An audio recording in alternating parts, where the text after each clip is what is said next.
1 മണിക്കൂർ take off ചെയ്ത് കഴിഞ്ഞിട്ടാണ് ക്യാപ്റ്റൻ ഇത് അനൗൺസ് ചെയ്യുന്നത്. ടെക്നിക്കൽ ഫെയിലിയർ ഉണ്ട്, റഡാർ ഫെയിലിയർ. അതുകൊണ്ട് ഞങ്ങൾ ഡൈവേർട്ട് ചെയ്ത് ചെന്നൈയിലോട്ടാണ് പോകുന്നത്. ഒന്ന്, ഞാൻ ആ കത്തിൽ പറഞ്ഞിട്ടുണ്ട്, ഇത്തരം ഘട്ടങ്ങൾ വരുമ്പോൾ നമുക്കെല്ലാവർക്കും പറയാം, അഹമ്മദാബാദ് ആക്സിഡൻറ്റിന് ശേഷം ആളുകളുടെ മനസ്സിലുണ്ടാകുന്ന ആശങ്കകളും ഭയവും എല്ലാവർക്കും അറിയാവുന്നതാണ്. അപ്പോൾ ഇതൊന്നും അല്ല, ഇവരിപ്പം ക്ലാരിഫൈ ചെയ്യുന്ന ക്ലാരിഫിക്കേഷൻ എന്തുകൊണ്ട് അകത്തന്തരം ക്ലാരിഫൈ ചെയ്തില്ല? ഈ 1.5-2 മണിക്കൂർ ആകാശത്തിട്ട് വട്ടമിട്ട് പറക്കുകയായിരുന്നു. അപ്പോൾ ഈ 2 മണിക്കൂർ സാധാരണക്കാരെ യാത്രക്കാരെ സംബന്ധിച്ചിടത്തോളം നിങ്ങളൊന്ന് ആലോചിച്ച് നോക്കണം. ആകാശത്തിൻ്റെ മുകളിൽ ഈ ഒരു ഭീതിയുടെ അന്തരീക്ഷത്തിൽ നിൽക്കേണ്ട അവസ്ഥ വന്നു.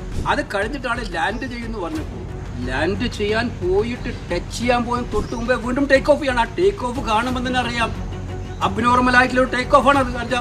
അത് ചോദിച്ചപ്പോൾ അവിടെ ക്യാപ്റ്റന്റെ ക്ലാരിഫിക്കേഷനാണ് മറ്റൊരു എയർക്രാഫ്റ്റിന്റെ സാന്നിധ്യം ഉണ്ടെന്ന് മനസ്സിലായതുകൊണ്ടാണ് ടേക്ക് ഓഫ് ചെയ്യേണ്ടി വന്നത്.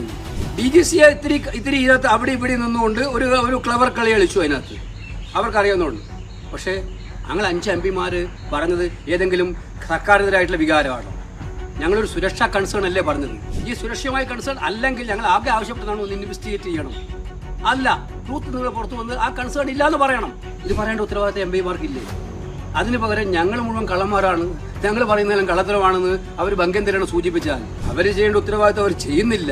ആരെങ്കിലും ഇത് ചൂണ്ടിക്കാണിക്കുമ്പോൾ ചൂണ്ടിക്കാണുന്നത് മോശം. സേഫ്റ്റി കൺസേൺ ജനങ്ങൾക്ക് വേണ്ടി ഉന്നയിക്കുന്ന ആളുകളെ ട്രാവൽ ബാൻ കൊടുക്കണം എന്നാണ് BJPയുടെ ദേശീയ വക്താവ് പറഞ്ഞതായിട്ട് ഞാൻ കണ്ടത്.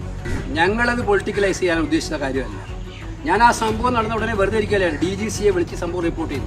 അപ്പോൾ ആ സമയത്ത് യഥാർത്ഥ സ്ഥിതി ഒന്ന് വെളിച്ചത്ത് കൊണ്ടുവരട്ടെ എന്ന് വെച്ചിട്ടാണ് നമ്മൾ ട്വിറ്ററിലൂടെ പറഞ്ഞത്, അറിയാൻ വേണ്ടിയിട്ട്. അതൊരു മഹാപരാധമാണെന്ന് പറഞ്ഞിട്ട് അതിനെ ഡിനൈ ചെയ്യാനും അതുകൊണ്ടാണ് ഞങ്ങൾ സ്പീക്കർക്കും കത്ത് കൊടുത്തിട്ടുണ്ട്, മന്ത്രിക്കും കത്ത് കൊടുത്തിട്ടുണ്ട്.